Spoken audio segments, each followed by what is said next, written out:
Hey there, thanks for tuning into Duckbricks. I'm Chris, and we are continuing our Ninjago Summer 2025 coverage by taking a look at a brand new mech, which actually is compatible with the original Elemental Mechs from last year. And this is Arin's Spinjitzu Battle Mech. It features a darker color scheme showcasing Arin teaming up with Lord Roz, and is basically a gigantic mech version of the black and yellow outfit that he's wearing this summer, which is really cool.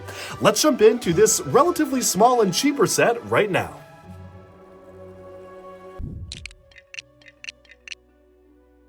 Okay, this is 71839 Arin's Spinjitzu Battle Mech. It comes with 213 pieces and retails for $23 or 20 euros, and it comes with Arin in kind of a hybrid between his regular suit, except this one has his hair showing with a half mask, one of these spectral Dragonian warriors, unfortunately without wings but with a ghost tail, and Baby Ryu for some reason, clearly showing that LEGO wasn't quite ready to give up Baby Ryu when he started to grow up, and they still wanted to get their most out of the merchandise for Ryu, which I totally understand. It's a really cute mold.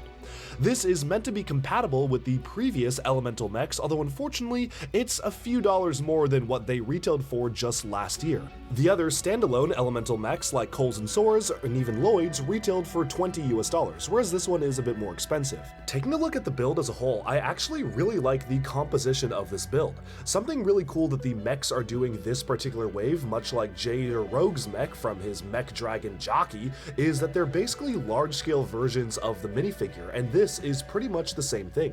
You have a big side of the armor on the side left arm to really showcase this black cloth kind of draped around the mech itself, and then the other arm is a little bit under-armored because that is actually in tune with the minifigure. He has one black arm and one flame yellowish-orange arm, and they really tried to have that come across in the build for this set, which is something I really think is one of the coolest aspects of having these asymmetrical details on the character.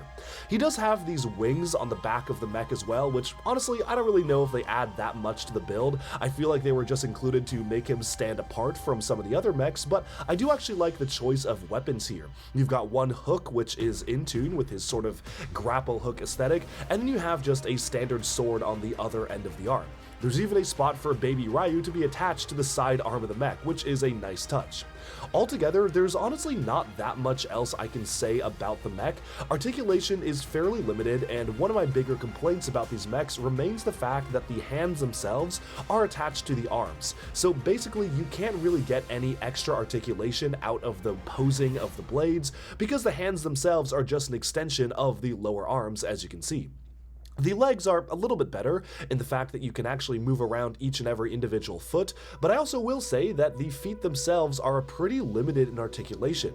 Because of the way the feet are constructed, you can't really bend them forwards, which means that if you want to try to do a walking pose, you're not going to be that successful because one foot is always going to be off the ground the more you pull it back.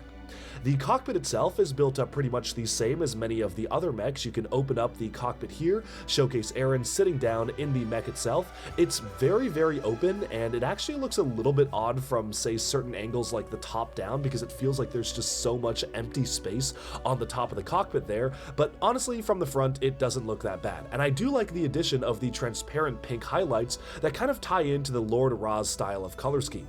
One thing I appreciate about vehicles like this is weapon storage. There are two clips on the back of the upper arms for storage for the prismatic blades that Arin wields, which is quite nice.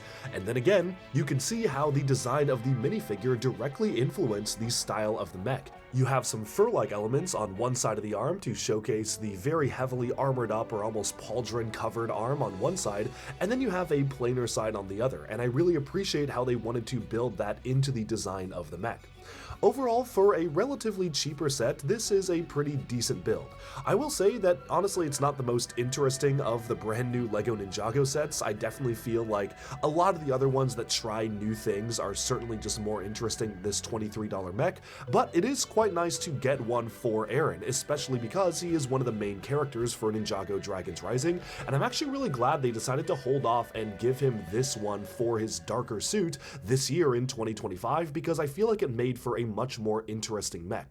The golden knee pads are maybe the only thing about the build that I feel are a little bit out of place.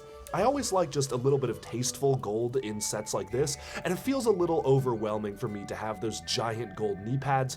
I would have preferred something maybe even like black or just a darker shade to use for that color scheme, but honestly, everything else is pretty decent. There's not much else to say about it. It's a fun enough toy to play with. Could have used more articulation though.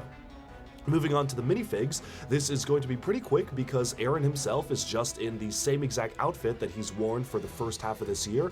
It is a really nice outfit. I like how it has these kind of broken straps and the black color scheme to it integrated in. It's a really interesting design. But this time he doesn't have his armor piece and horns, he just has a half mask in his hair. It's a nice way to get Arin's hairpiece if you didn't own it already, but honestly, I definitely prefer having the horns on the minifigure, although I understand that for this particular set, it wouldn't have made sense because the armor wouldn't have allowed him to fit very nicely in the mech, so it's not that bad of a deal. He does just have the same face as usual though.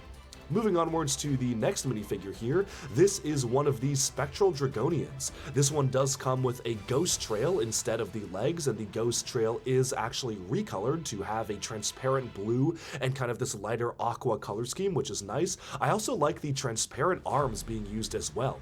The new color scheme for the Spectral Dragonians is one that really works for me. I like how you have the dark blue armor and gunmetal gray helmets. It just feels like a more interesting color scheme than even what we got earlier this year. I will say though that it is a bit unfortunate that these Dragonians don't have the wings, especially when so many of the standard form Dragonians did have the full-on wing appendages when we got them earlier this year.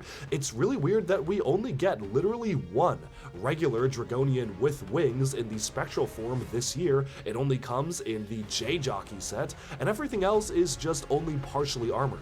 The decal for the Forbidden 5 or Thunderfang style of symbol on the back of the head is a really nice touch though. I think it looks really good even when reversed if you want to imagine that they're breathing some sort of spectral energy. Nothing like what you would see in the show, but you know, you can use your imagination there, and I do appreciate that they do have that option. And overall, it's a really cool villain color scheme, just missing the wings. Altogether, for $23, I think this set is just okay.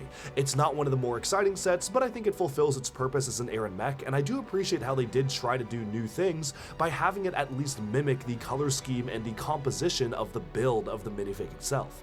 I think that that is one of the cooler aspects of the mech, and when you compare it to Cole's or Sora's or Kai's, it really does feel like this is an upscaled version of the character, which I do appreciate. But I don't really appreciate the price increase. $3 extra is altogether not that much, but it does show that Ninjago sets are getting a little more expensive for what they are, and honestly, I felt like $20 was the perfect price point for a set like this, and it's unfortunate to see that slowly climb upwards, even just 1 year to the next. That's all for this review. Thank you so much for watching, and be sure to stay tuned for even more LEGO news, reviews, discussion, and analyses coming your way very soon. Bye for now.